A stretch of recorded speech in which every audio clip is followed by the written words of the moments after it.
Assalamualaikum warahmatullahi wabarakatuh. Selamat pagi anak-anakku sekalian. Salam sehat selalu untuk kita semua ya.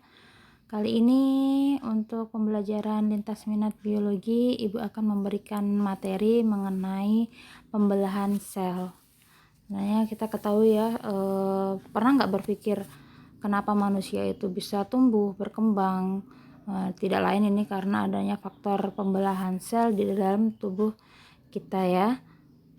Di sini untuk pembelahan sel ada terjadi mengenai pembelahan secara langsung dan pembelahan secara tidak langsung. Nanti kita akan membahas di sini mengenai pembelahan amitosis, mitosis dan meiosis serta ada gametogenesis. Ini yang pertama ya, untuk pembelahan sel amitosis, kemudian mitosis dan meiosis. Ini bisa dilihat gambar di situ ya. Kalian bisa perhatikan suatu seperti bola ya, itu adalah suatu sel. Sel itu merupakan struktur fungsional terkecil penyusun tubuh makhluk hidup. Setiap sel ini dapat mengalami pembelahan yang tujuannya ini untuk pertumbuhan, perbaikan serta reproduksi. Pembelahan sel yang digunakan untuk berkembang biak atau reproduksi ini terjadi di dalam tubuh makhluk hidup bersel satu atau uniseluler. Kemudian pembelahan digunakan untuk memperbanyak sel-sel dalam tubuh atau sel-sel somatik dalam tubuh ya. Ini untuk proses pertumbuhan dan sel gamet atau sel kelamin membentuk individu baru terjadi pada makhluk hidup yang bersel banyak atau yang multiseluler. Kita lihat di sini ya, berdasarkan ada atau tidaknya tahapan-tahapan pembelahan sel dibagi menjadi 3, yaitu pertama amitosis, kemudian ada mitosis serta meiosis. Ini ya, perhatikan untuk gambar sel ini, pertamanya 1, kemudian ini terjadi lipatan menjadi 2, kemudian ada menjadi 4, dan seterusnya, kelipatannya 4, 8, 16 dan seterusnya sampai banyak membentuk morula, blastula, nanti gastrula sampai menjadi individu baru. Kemudian ini tahapan untuk amitosis. Ini yang terjadi pembelahan secara tidak langsung ya. Pembelahan secara tidak langsung ini yang pertama, pembelahan sel melalui tahapan yang sangat-sangat sederhana. Kemudian terjadi pada organisme prokariotik. Prokariotik ini adalah yang tidak memiliki membran inti. Kemudian ketika tidak membelah, sel dalam keadaan interfase atau fase istirahat ya, bisa dikatakan seperti itu, atau fase pertumbuhan. Kemudian karena tidak ada fase ini dalam siklus hidupnya, maka hampir seluruh siklus sel prokariotik ini adalah bersifat interfase, pada fase interfase. Kemudian di sini perhatikan untuk contoh kromosom pada bakteri ini ya. Di sini adalah contoh bakteri, di sini ada kromosomnya, kemudian ada membrannya, kemudian ada dinding selnya. Kemudian ini mengalami ini dari satu sel, kemudian mengalami duplikasi kromosom atau penggandaan ya. Di penggandaan membelah menjadi 2, kemudian di sini selanjutnya mengalami pertumbuhan berlanjut dari sel ini menjadi 2, kemudian nanti pecah menjadi individu baru yang sama persis dengan indukannya. Ini 2 sel ya terjadinya. Kemudian pembelahan binar pada bakteri. Pembelahan binar pada bakteri ini perhatikan, pembelahan binar itu yang terjadi secara vertikal. Ini jadi dipotong seperti ini anak-anakku ya. Ini perhatikan ada contohnya pada Euglena viridis. Ini dilihat untuk flagelatanya, yang pertama ini adalah percabangan 1, kemudian ini untuk menjadi 2, kemudian ini membelah seperti gambar love ya.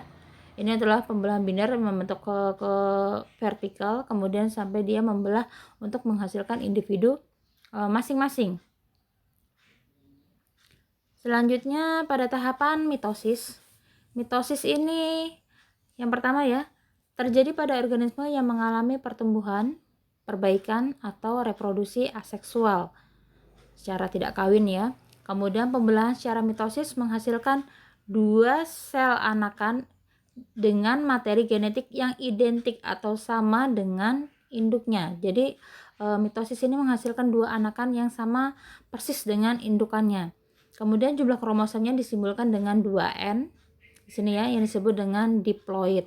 Kemudian siklus sel terdiri atas 2 fase, yaitu fase pertumbuhan atau interfase, kemudian fase mitosis atau fase pembelahan. Nah, di sini perhatikan ya untuk gambarnya. Ini adalah gambar kromosom, di sini adalah kutub, daerah kutub, kemudian nanti di sini namanya daerah ekuator, ini adalah kromosomnya. Kemudian ini tahapan interfase. Tahapan interfase tadi disebut dengan tahapan pertumbuhan ya. Pada fase interfase, sel tidak menunjukkan adanya perubahan morfologi atau bentuk ataupun ciri ya. Tapi sel tersebut aktif melakukan metabolisme dalam tubuh. Kemudian interfase terdiri atas 3 fase. Yang pertama adalah fase gap 1. Gap 1 atau fase pertumbuhan pertama disingkatnya dengan G1. Kemudian tahapan sintesis atau S, serta gap 2 atau fase pertumbuhan yang kedua atau disingkat dengan G2.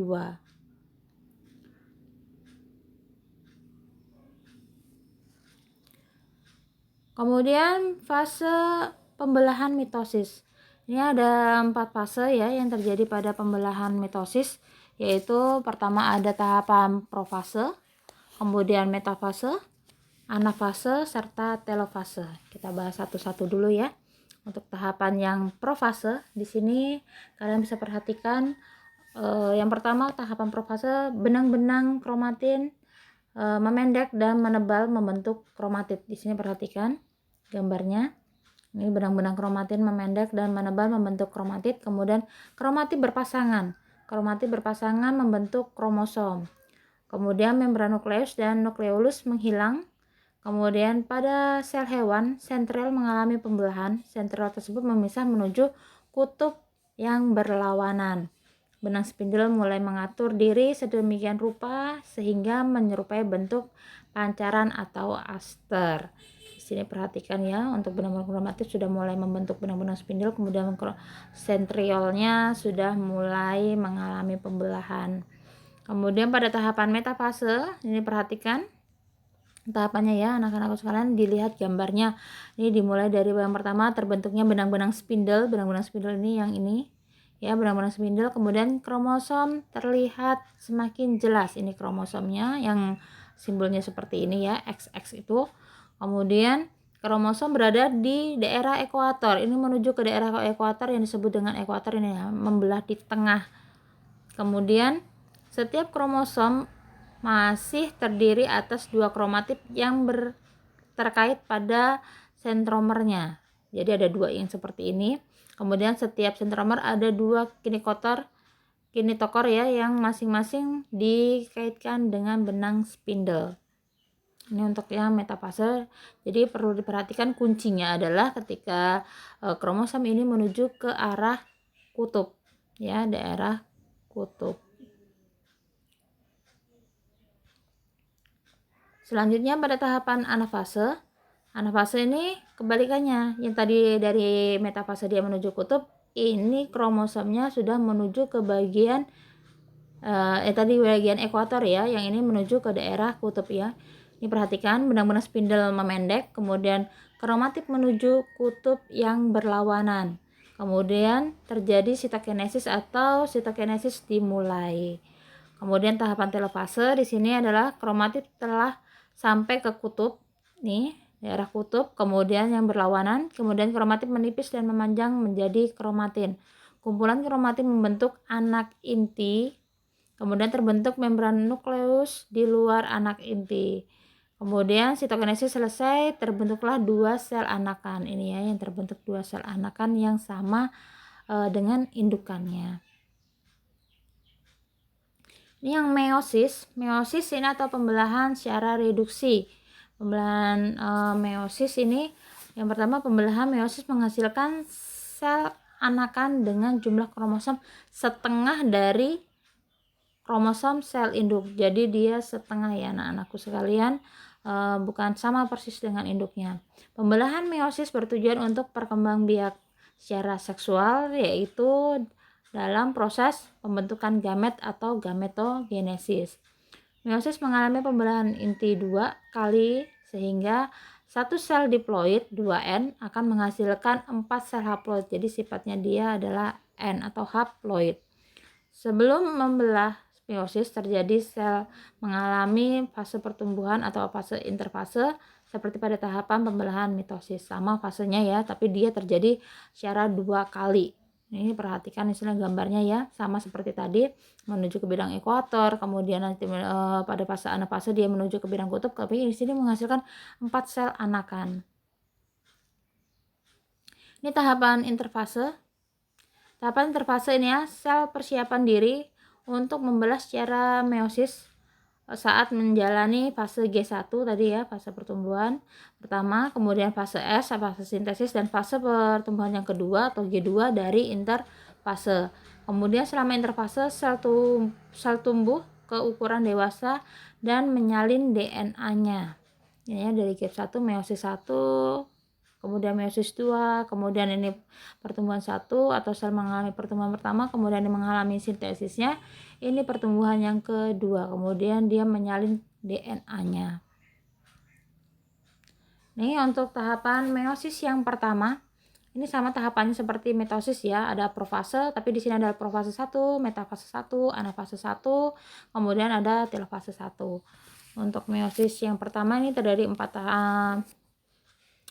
Yang pertama untuk tahapan profase ini ada 5 tahapan, yaitu yang pertama tahapan liptoten, zigoten, pakiten, diploten, sama diakinesis. Liptoten ini adalah benang-benang kromatin menjadi kromosom, kemudian zigoten ini adalah kromosom yang sama bentuknya atau kromosom homolog berdekatan dan bergandengan. Kemudian pakinema atau pakiten, tiap-tiap bangun kromosom homolog mengganda tetapi masih dalam satu ikatan sentromer sehingga membentuk tetrat atau 4 ya. Kemudian yang diploten adalah kromatid pada tiap-tiap pembelahan kromosom memendek dan membesar atau terjadinya pindah silang atau crossing over. Kemudian yang diakinesis adalah sentromer membentuk 2 sentriol yang masing-masing membentuk benang-benang gelendong pembelahan satu sentriolnya tetap, sedangkan sentriol yang lain bergerak ke arah kutub yang berlawanan.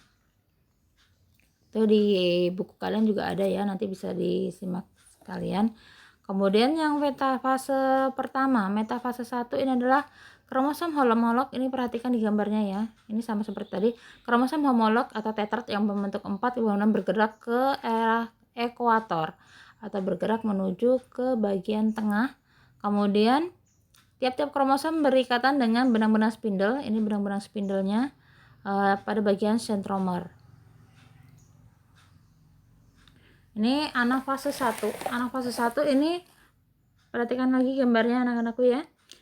Kromosom homolog ditarik ke benang spindle menuju ke daerah kutub yang berlawanan ya, pembelahan sehingga tetrat berpisah dan kromosom bergerak menuju kutub yang berlawanan. Membran sel mulai melekuk di bagian tengah. Ini bagian tengahnya ya. Kemudian tujuan anafase 1 ini adalah membagi isi kromosom diploid menjadi haploid. Jadi ini yang awalnya 2N menjadi N. Kemudian pada tahapan telofase yang pertama ini adalah retikulum endoplasma atau RE membentuk membran inti di sekitar kromosom pada kutub pembelahan ini ya untuk pembentukannya. Kemudian nukleolus mulai terbentuk, terjadi sitokinesis yaitu pembelahan sitoplasma yang menjadi 2 bagian sehingga terbentuk 2 sel anakan. Ini ya, terbentuk 2 sel anakan dengan kromosom yang sudah haploid, jadi sifatnya sudah N. Ini yang meiosis yang kedua. Meiosis yang kedua di sini sama tahapannya seperti tadi, ada profase 2, metafase 2, anafase 2 sama telofase 2. Untuk tahapan meiosis yang kedua ini profase 1 sama halnya seperti profase yang pertama tadi ya, membran nukleus dan nukleolus mulai menghilang kembali, kemudian sentrosom membelah dan sepasang sentriol memisah menuju kutub yang berlawanan. Ini menuju kutub yang berlawanan, kemudian di antara keduanya muncul benang spindle. Ini yang mulai bergerak ya. Benang spindle yang memancar dari kedua sentriol.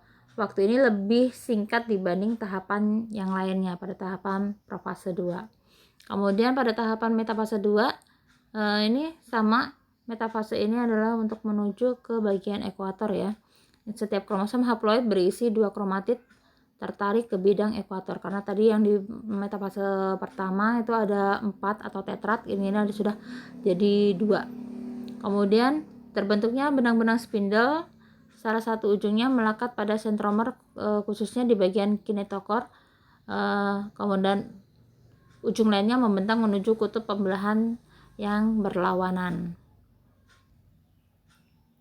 Ini tahapan anafase.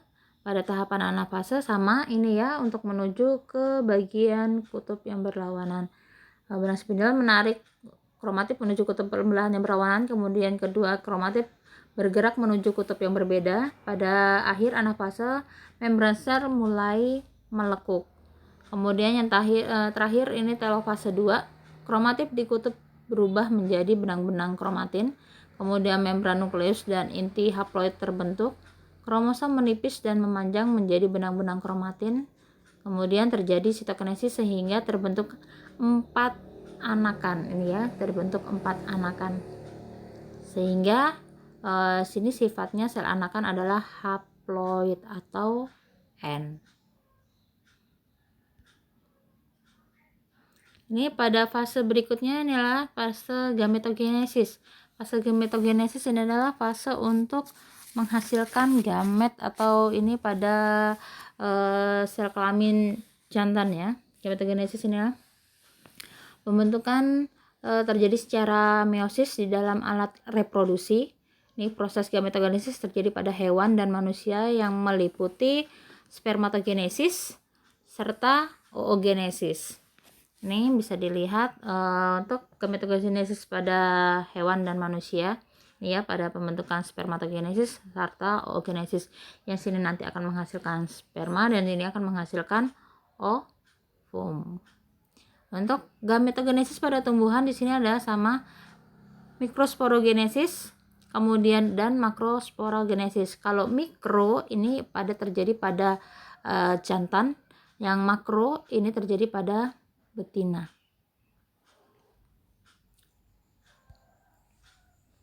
Ini gametogenesis pada hewan dan manusia untuk pembentukan spermatogenesis atau menghasilkan sperma ya. Kalian bisa perhatikan untuk tahapannya. Ini pembentukan spermatogenesis merupakan proses pembentukan gamet jantan atau membentuk spermatozoa. Ini terjadi di dalam testis. Karena ini di dalam testis terdapat tubulus seminiferus yang mengandung sel-sel primordial yang bersifat diploid. Proses pembentukan sel spermanya adalah sebagai berikut ya. Ini adalah proses spermatogonium, kemudian yang sifatnya diploid, kemudian ini pada primary ini adalah sperma primer atau spermatosit primer, kemudian mengalami meiosis pertama. Meiosis pertama, kemudian akan membelah menghasilkan spermatosit sekunder. Ini ya, yang kedua atau spermatosit sekunder yang bersifatnya haploid, kemudian di sini akan membelah pada meiosis yang kedua. Ini meiosis pertama primer, kemudian yang kedua tadi ini pembelahan meiosis yang kedua, kemudian akan menghasilkan spermatid. Ini menghasilkan spermatid ya, kemudian akan menghasilkan 4 anakan sperma ya, atau sperma yang bersifat haploid atau sifatnya N. Ini ya, sifatnya haploid. Ini pada tahapan oogenesis. Tahapan oogenesis ini merupakan proses pembentukan ovum atau sel telur pada betina ya. Kemudian terjadi dalam ovarium. Pada oogenesis dihasilkan 1 sel telur fungsional dan 3 sel kutub atau polosit. Itu hasilnya. Kalau misalnya tadi pada spermatozoa itu atau spermatogenesis itu akan menghasilkan sel-sel kromatid mengalami diferensiasi sel menjadi spermatozoid yang sperma yang bersifat haploid. Perhatikan untuk tahapan oogenesis ya, dimulai dari oogonium. Ini oogonium, kemudian ini yang pertama atau ootit primer, kemudian membelah secara meiosis pertama menghasilkan sini badan polar ya, menghasilkan badan polar. atau polosit. Kemudian ini pada pembelahan yang kedua atau disebutnya dengan oosit sekunder. Kemudian di sini menghasilkan badan polar yang kedua ya, badan polar yang kedua. Kemudian di sini menghasilkan satu ovum dengan 3 badan polar. Nah, bisa dimengerti ya anak-anakku sekalian ya. Untuk gametogenesis pada tumbuhan, ini pada kelas 10 pernah ya kalian membahas mengenai metagenesis atau pembentukan penyerbukan mengenai lumut, kemudian paku-pakuan serta tumbuhan berbiji. Di situ hampir sama, kurang lebihnya sama ya. Kemudian ini untuk pada tumbuhan berbiji, pembentukan gamet jantan terjadi pada gametofit jantan, yaitu pada kepala sari atau ateranya. Kemudian menghasilkan butir serbuk sari atau polen. Pembentukan gamet betina yang berlangsung di dalam gametofit betina yang terjadi dalam bakal biji atau ovul yang menghasilkan sel telur atau ovum. Pada tahapan mikrogenesis ini adalah yang pertama mikrosporosit atau sel induk serbuk sari mengalami meiosis pertama, kemudian menghasilkan meiosis 2 ada mikrospora yang menghasilkan 4 mikrospora ini. Kemudian mengalami karyokinesis, kemudian akan menghasilkan nukleus generatif dan nukleus saluran serbuk sari. Di sini untuk nukleus sperma, kemudian nukleus saluran serbuk sari di dalamnya sini ya, untuk tahapan yang mikrosporogenesis. Ini bisa dilihat di buku kalian juga ya. Dalam antera yang terdapat 4 buah kantong serbuk sari, kemudian tiap kantong serbuk sari mengandung sejumlah sel anakan yang disebut dengan sel mikrospora dan masing-masing bersifat diploid. Tiap sel induk serbuk sari membelah secara meiosis menghasilkan tetrat atau 4 yang terdiri dari 4 buah sel mikrospora haploid yang masih bersatu. Kemudian dia memisah membentuk serbuk sari yang bersifat haploid. Kemudian tiap inti serbuk sari membelah secara mitosis menghasilkan 2 buah nukleus haploid yang membentuk sel serbuk sari dan satu lagi yang disebut dengan inti generatif. Inti generatif yang nanti akan mengalami mitosis dan diikuti dengan sitokinesis membentuk 2 molekul sperma. Kemudian yang tahapan pembentukan gamet betina atau megasporogenesis ini alat perkembangan betina ini adalah putik ya atau karpel. Kemudian terdiri ada stigma atau kepala putik dan ovari atau bakal buah. Ini kemudian tahapannya di situ kalian bisa melihat ada karyokinesis 2. Ada pertamanya ya megasporofit. Ya, urutan pembelahannya dalam bakal biji terdapat sel induk megaspora yang bersifat diploid atau 2N. Kemudian sel induk megaspora membelah secara meiosis menghasilkan 4 sel megaspora. 3 sel megaspora lenyap dan 1 sel megaspora lainnya membelah secara mitosis 3 kali menghasilkan 8 sel. Ya, 3 sel yang berada di dekat mikrofil yang dibedakan menjadi 2, yaitu ada sel yang berada di bagian tengah lebih besar, kandung lembaga primer atau ovum. Kemudian 2 sel yang berada di sebelah kanan dan sebelah kiri sel telur disebut dengan sinergit atau pendamping. 3 sel lainnya bermigrasi ke daerah kalaza berlawan dengan mikrofil disebut dengan antipoda. Kemudian 2 sel tergerak ke bagian tengah dan melebur menjadi kandung lembaga sekunder. Ini yang biasanya digunakan untuk cadangan makanan pada tumbuhan. Ini kalian bisa perhatikan ya. Ini meiosis pertama, kemudian ini menghasilkan dari 1 menghasilkan 2, kemudian menghasilkan 4 megaspora. Kemudian megaspora yang telah mengalami degenerasi karyokinesis ini ya, tahapan pertama. Kemudian di sini dari 2 ini karyokinesis yang kedua mengalami 4, kemudian menjadi 8 kandung lembaga yang masih muda. Kemudian dari 8 ini akan ini ya, 1 kandung lembaga yang telah masak atau disebutnya dengan megagametosit, kemudian membentuk nukleus sel telur, kemudian adalah mengalami sinergit. Keterkaitan meiosis dengan fertilisasi makhluk hidup. Yang pertama, pemilahan kromosom secara independen. Kemudian ada pindah silang atau crossing over, kemudian fertilisasi random. Oke. Cukup sekian penjelasan dari Ibu. Kalau kurang jelas nanti bisa WA Ibu atau kirim chat ke tele ya anak-anakku sekalian. Tetap semangat, tetap belajar di rumah. Salam sehat selalu untuk kita semua. Selamat pagi. Assalamualaikum warahmatullahi wabarakatuh.